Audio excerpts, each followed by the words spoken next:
What is narcissism? Because it's this word that I think we all know colloquially. Like, oh, that person's a narcissist, and we just mean maybe they're self-absorbed or they... It isn't that. But it's not egotistic. It is self-absorbed, but it's self-absorbed because of the deep pain they carry around. I mean, try to smash your finger with a hammer and try not to think about yourself. It's really a deeply wounded core. And that core is something that the narcissist is not necessarily in touch with at all. What they're in touch with is what they need from the world and how it makes them feel.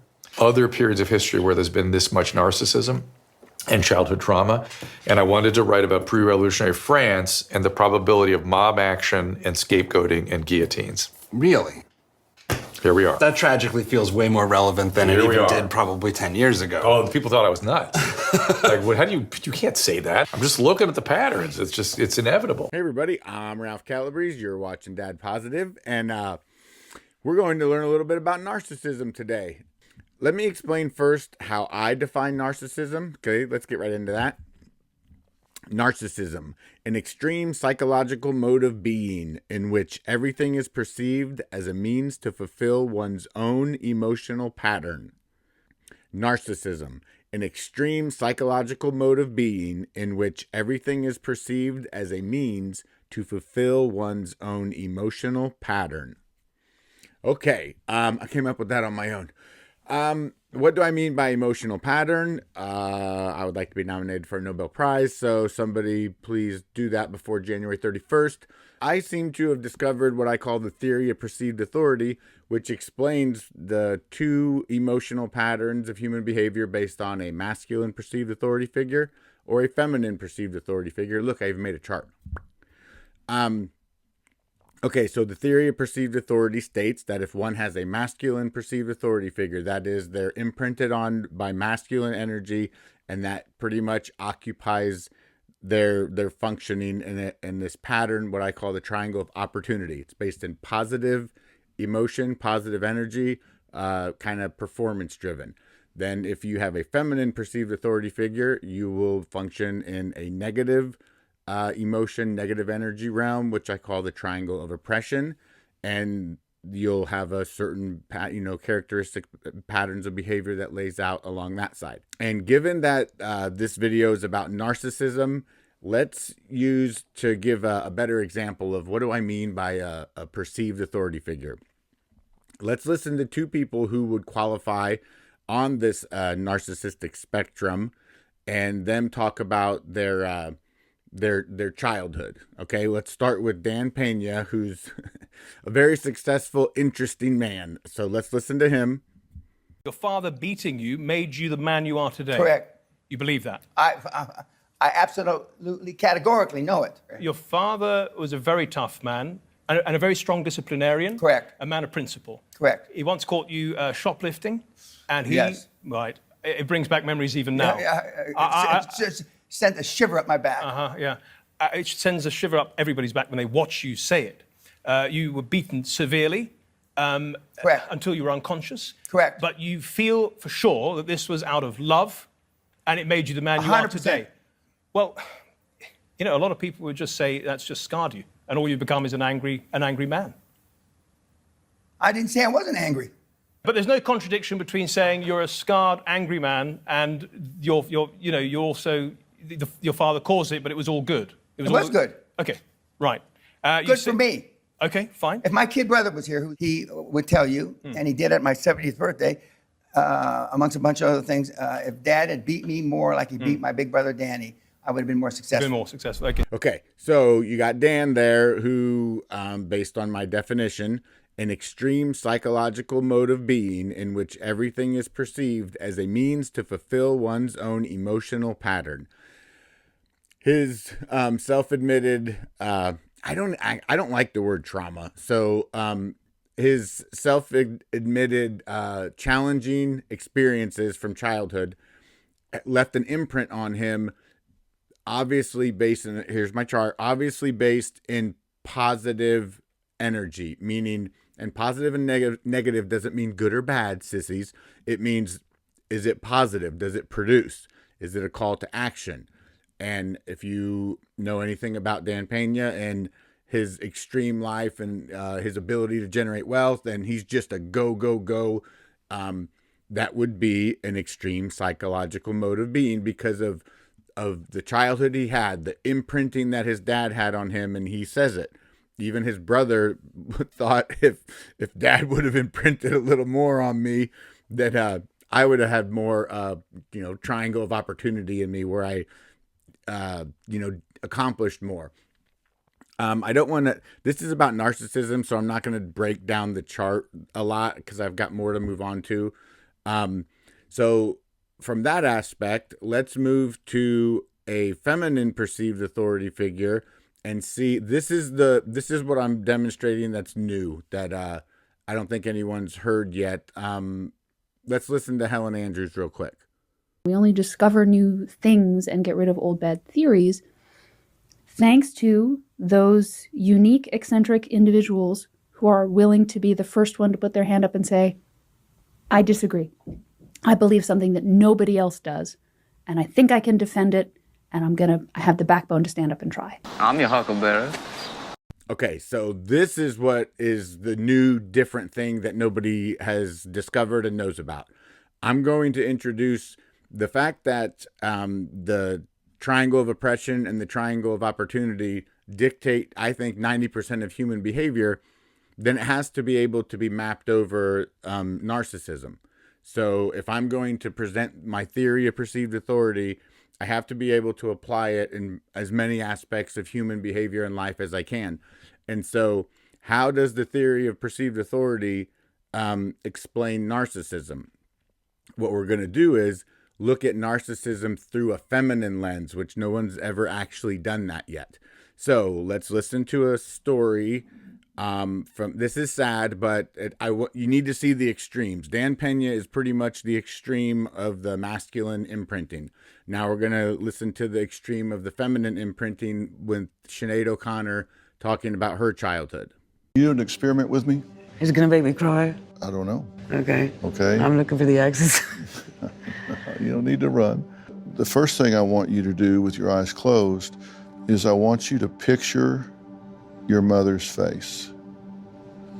And when I say picture your mother, I mean I want you to see her face, negative or positive, doesn't matter. See her eyes, see her skin, the way her hair fell over her forehead.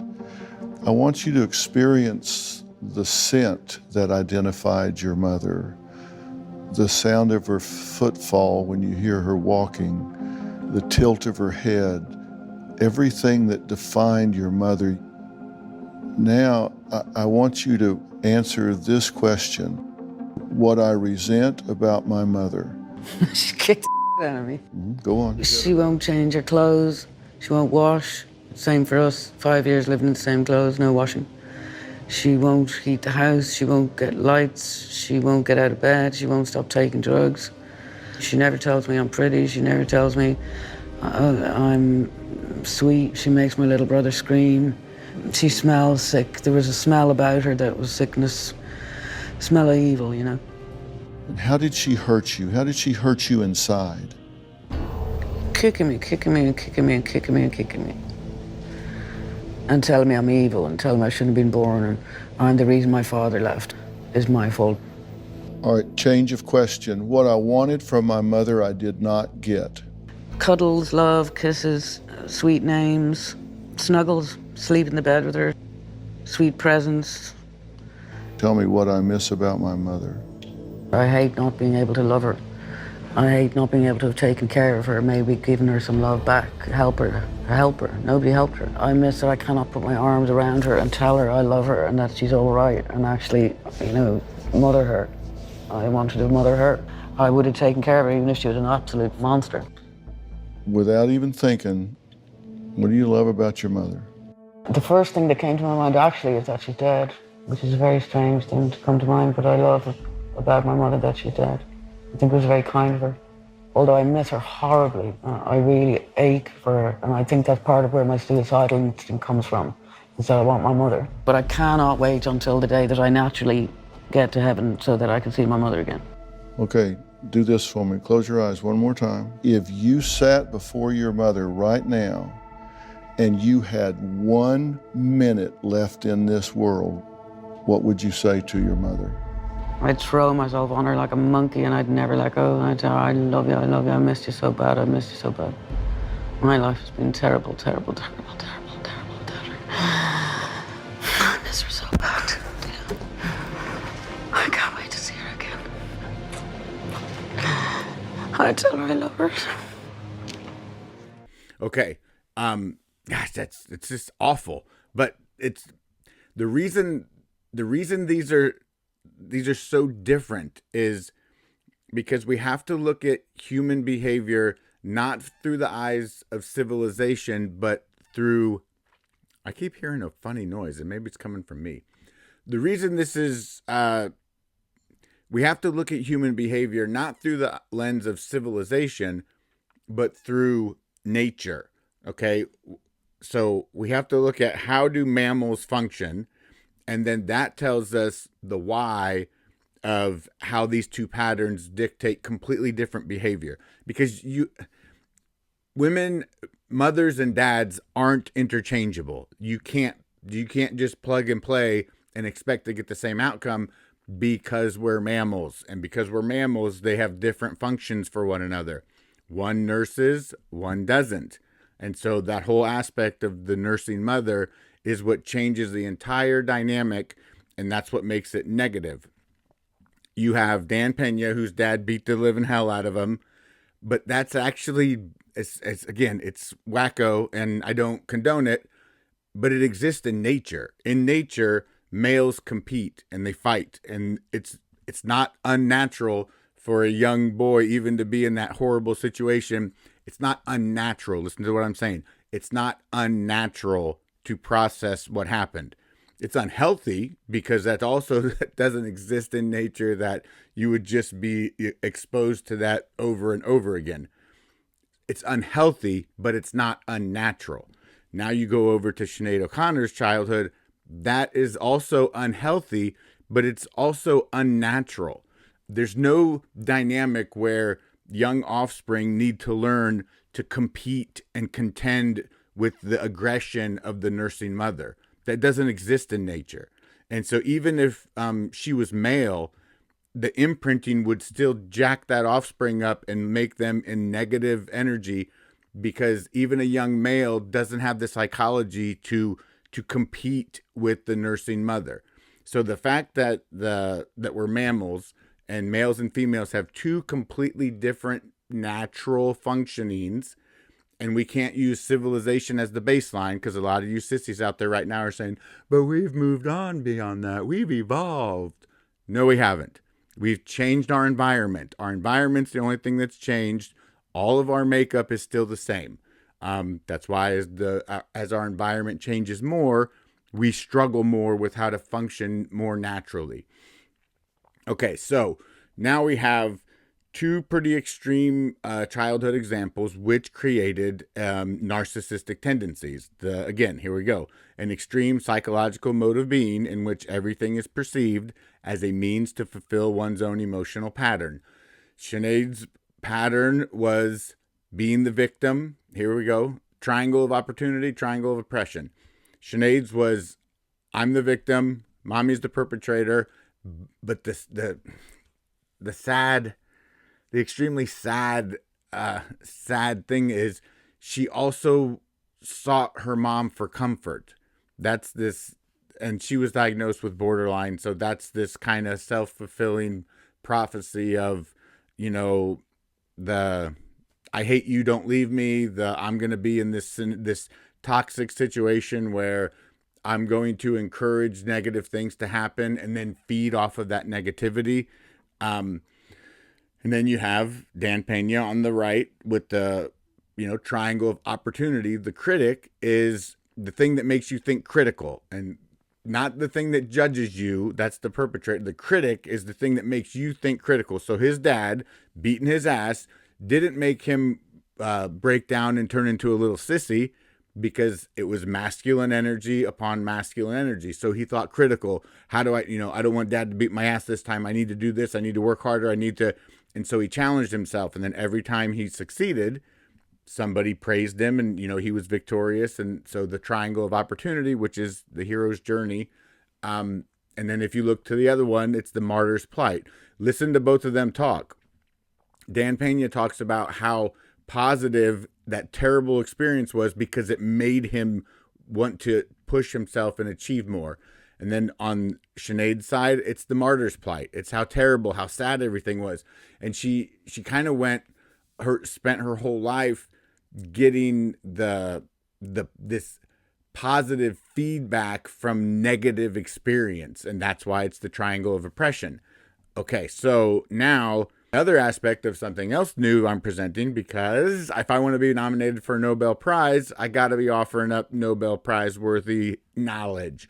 Okay, so let's listen to Dr. Drew talk about what I call the negative energy aspect of narcissism, which would be functioning in the triangle of oppression. It can be very covert. And it can almost look like caretaking. I'll tell you, where I see it out of control right now is this grandiose caretaking. I care so much. That's narcissism, everybody. Oh, I care, and you need to know it. That's disgusting, in my opinion. That is the opposite of actually caring. Grandiose caring is an expression of narcissism. Now, it's interesting because it's a wolf in sheep's clothes, right? It's good that they're caring about the oppressed. That is a worthy thing. But then go help the oppressed. Don't beat your chest about it. You're just in a mob now. You're not helping. You really aren't helping. You're just expressing your own narcissistic impulses. But if you look at history, look at the mid-19th century, there was tremendous numbers of different kinds of uprising. They sort of went under the heading of strikes that ended in some revolutionary activity, Russia, China. So it does seem to, when it comes, sweep across the world. I find it hard to know where it's going. That's the scary part to me. I understand what's going on. I get it. I feel bad for some of the people who are even doing some of the destructive things, but I worry about where it's going. And so to me, the best I can do is to raise awareness and to push back hard. We have to contain this. Covert narcissism. That's another topic that isn't really isn't researched that much or presented that way, or presented in a way that's really digestible to where we understand the difference between an overt narcissist or a covert narcissist. The majority of this caring and all of that behavior falls under the triangle of oppression. So how does covert narcissism connect with the triangle of oppression? Here is another chart that I created. Boom. The traditional chart for the triad, the dark triad, Machiavellianism, narcissism, and then psychopathy. I didn't think that was very detailed. And when you apply my theory of perceived authority, you kind of have to go more in depth with explaining it. So, based on the theory of perceived authority and masculine versus feminine imprinting, the overt narcissist, from my standpoint, would be one that was imprinted on through masculine energy. Dan Pena would be a perfect example of an overt narcissist.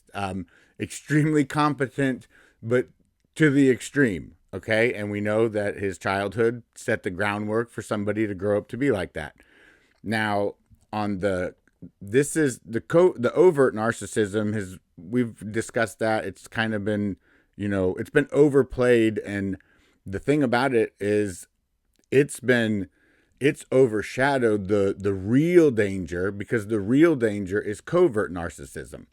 And covert narcissism is based in a feminine perceived authority figure, functions in the triangle of oppression. And when you listen to Dr. Drew talk about the grandiose caring, in order to be those type of people, you have to have victims. You have to have perpetrators. Well, they assign a perpetrator. So, and it doesn't matter. The triangle of oppression pretty much identifies every behavioral pattern of the things that progressives hold a flag up for on the left. It doesn't matter. It doesn't matter what it is. The environment is the victim, the perpetrator is, humanity, and whoever the environmentalist is going to be, Greta Thunberg is going to be the comforter by she's bringing awareness to all this stuff. It doesn't, minorities are the victims, white people, white males are the perpetrator, and then whoever's complaining about, the feminists or men are the perpetrators. The triangle of oppression explains the complete psychology of the progressive left. And when it goes too far, this is because I've heard a lot of people say, what is it? We don't have any examples when the left goes too far. Yes, we do. Every revolution, and I did another video, the American Revolution was not a revolution. Every revolution is an example of the left going too far. So communism is an example of the left going too far. So the left pretty much is responsible for more death and destruction than any other political side or psychological makeup side. So now back to this, because it's based, and this is, okay, what's the why? Because it's based in negative emotion. It's based in negative energy. So it's impossible to create. It's impossible to improve. And the only call to action is to take away. That's the why it's such a destructive psychology that nobody's ever put together yet.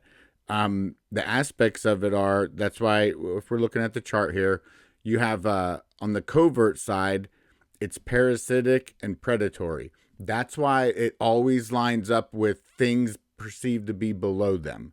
The left always aligns with, whoever they can identify. The reason, I don't have that chart up yet, but the reason it's based in negative is it's how do I identify something I think I perceive to be below me and then align myself with that and give me a false sense of elevation, and I don't have to do anything.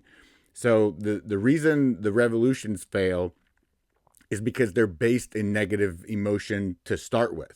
They're only, and if you listen to Sinead O'Connor, that's the perfect example. There was no, what she was asking for, it was impossible to receive. And she still felt fulfilled going, over and over and over again, wanting something, knowing that it was negative and knowing that it was hurtful. There's no upside to that. Even if she got her mommy back, say her mom was still alive and was still abusive, then she would just want to spend more time with her, say she abused me, and then talk about it and do the whole triangle of oppression again. She would be the victim, mommy's the perpetrator, and then she'd tell someone about how terrible it was for, to act as the comforter. The reason covert narcissism leads to the destruction of civilizations is because it's based in the triangle of oppression, and it's based in feminine perceived authority, feminine energy, and it's because we're mammals, and that's the psychology of why they're completely different. That's the psychology of why, whether anybody likes it or not, a piece of shit dad is not going to cause as much destruction going down the line as a terrible abusive mother is.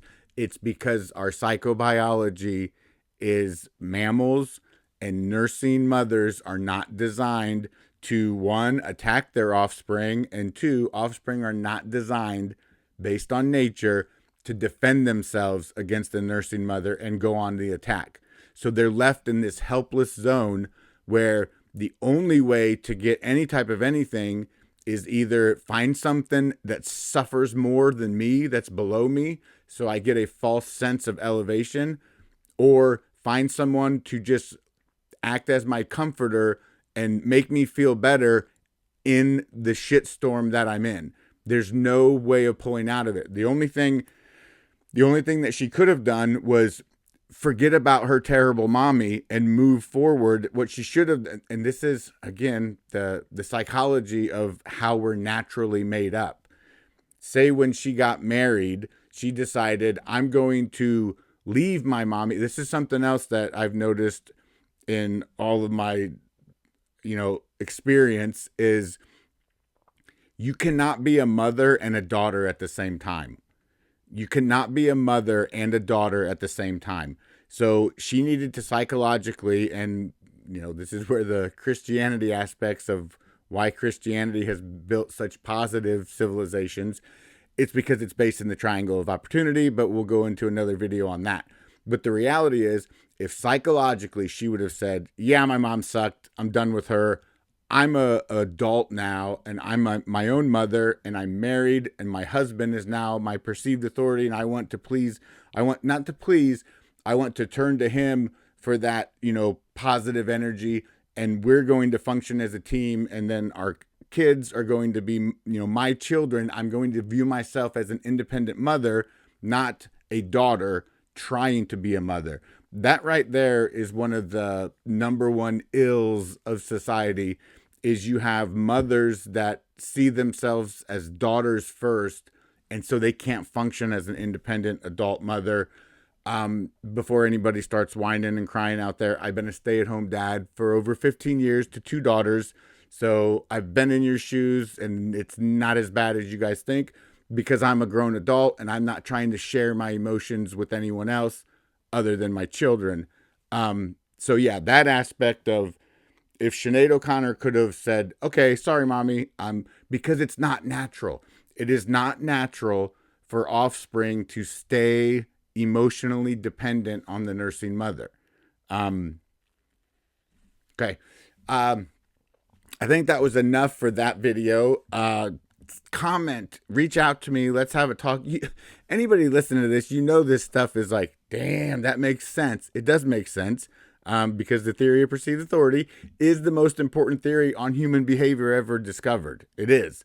It's just, for some reason, the people that I've spoken to about it, they're not all excited like I am. Maybe that's how Socrates felt. No, I'm not comparing myself to Socrates. This stuff is more important.